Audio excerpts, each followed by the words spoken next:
Salut à tous. J'ai, il y a quelques semaines, fait une vidéo sur les différences entre un empire et un royaume. Et aujourd'hui, je vais reprendre le concept pour mettre en évidence les différences entre une démocratie et une république. Quand je dis démocratie, tout le monde sait plus ou moins ce que c'est. Son étymologie le définit d'ailleurs très bien. Démocratie vient du grec démokratia, qui veut dire gouvernement populaire, composé du grec démos, qui veut dire le peuple, et kratos, qui veut dire celui qui peut gouverner. Cependant, on fait parfois l'erreur d'associer la même définition à la république et à la démocratie. Sauf que c'est tout à fait différent. Mais genre, vraiment. On va clarifier tout ça. Générique.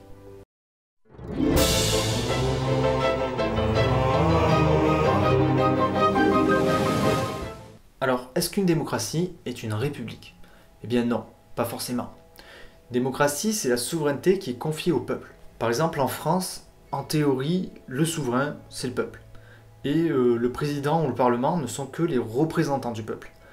En gros, le peuple est souverain, mais il dit, bon, on ne peut pas tous gouverner, il faut qu'il y ait des gens qui représentent nos idées, on va les élire pour un certain temps, et on verra aux prochaines élections s'ils ont fait le taf ou si on change. La République, elle, vient du latin res publica, qui signifie la chose publique. C'est en fait l'implication du peuple dans la vie politique sans forcément qu'il soit souverain. En France, la confusion entre les deux termes se comprend grâce à l'aspect historique. Je ne vous apprends rien, la République française a été instaurée pour mettre fin à la monarchie qui est un régime où un seul homme gouverne. Et la démocratie, elle, a vu le jour à Athènes pour mettre fin à la tyrannie qui est un régime où un seul homme gouverne. Donc vous voyez, sur le plan historique, la République en France a le même but que la démocratie à Athènes, c'est-à-dire donner du pouvoir au peuple. Mais alors, est-ce que lorsqu'on vit dans une république, on vit dans une démocratie? Eh bien non, et on a des tas d'exemples pour le prouver. On a la République populaire de Chine, la République centrafricaine, la République du Bélarus, la Fédération de Russie, qui est une république fédérale. On a aussi les pays qui font fort dans le foutage de gueule, des régimes très autoritaires, voire des dictatures, comme la République populaire démocratique de Corée, hashtag Rocketman, ou encore la République démocratique du Congo. Bon, prenons l'exemple de la République populaire de Chine.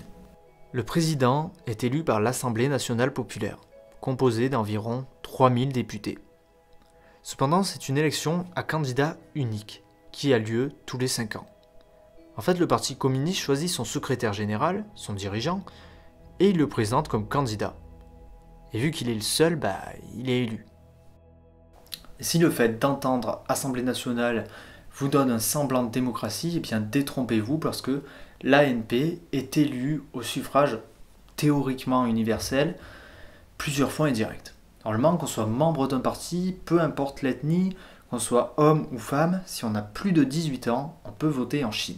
Sauf qu'en réalité, le seul vote que peuvent faire les Chinois, c'est pour des élections d'assemblée municipale où les candidats sont choisis par le Parti communiste. Ces assemblées vont eux-mêmes élire une assemblée au-dessus du style département, ensuite région, puis province qui éliront enfin l'ANP. Donc c'est une élection très indirecte et en plus, très peu de gens vont voter pour éviter les persécutions. Et récemment, Xi Jinping a amendé la constitution pour pouvoir faire plus de 2 mandats. Et donc potentiellement être président à vie. Nice. Donc vous voyez, avec le cas de la Chine, on a une république qui n'est pourtant pas une démocratie. Voyons maintenant qu'une démocratie n'est pas forcément une république. Et là, le premier exemple qui vient à l'esprit, c'est le Royaume-Uni, parce que la famille royale est très connue. On pourrait prendre comme exemple la Norvège, la Suède, la Belgique, l'Espagne, le Pays-Bas ou encore le Danemark. Alors vous vous demandez peut-être comment un régime peut-il être une démocratie lorsqu'on a affaire à un régime où une personne a les pleins pouvoirs. Eh bien, les exemples que je vous ai cités sont des monarchies constitutionnelles.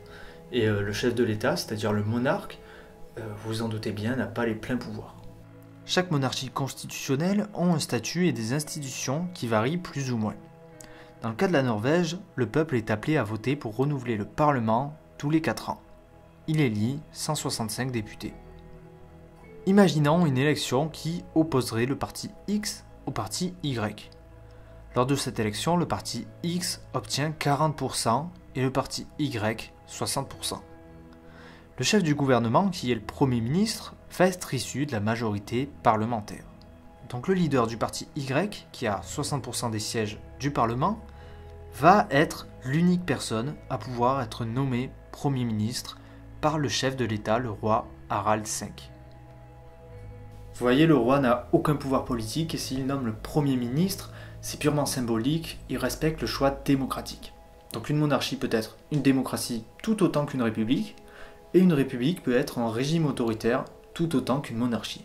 Au fond, la différence majeure, c'est qu'une république, c'est un régime politique, comme une monarchie ou une junte militaire par exemple. Le régime politique établit un cadre institutionnel dans lequel va s'exercer la politique.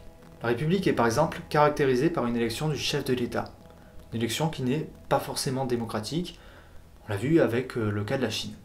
La démocratie, ce n'est pas du tout un régime politique, c'est plutôt un principe politique, un ensemble de valeurs qui consacrent la souveraineté du peuple. Il s'accompagne souvent du principe d'état de droit, d'une forte liberté de la presse et de la séparation des pouvoirs. Mais la démocratie peut s'appliquer, vous l'avez compris, à plusieurs régimes. Pour schématiser, on a les régimes politiques, qui vont nous indiquer plus ou moins le fonctionnement des institutions, république, monarchie, et ensuite les valeurs politiques du pays, démocratie, autoritarisme, absolutisme, totalitarisme. Ça indique plus ou moins les libertés du peuple, l'engagement citoyen, la liberté de la presse, etc. Et voilà, c'est déjà la fin de cette vidéo. Si ça vous a plu, je vous invite à laisser un like et à vous abonner, ou même aller checker une de mes dernières vidéos, comme l'histoire du Tibet par exemple, j'y ai passé énormément de temps dessus. En tout cas, je vous remercie d'avoir regardé jusqu'à la fin de cette vidéo, et moi je vous dis à la semaine prochaine.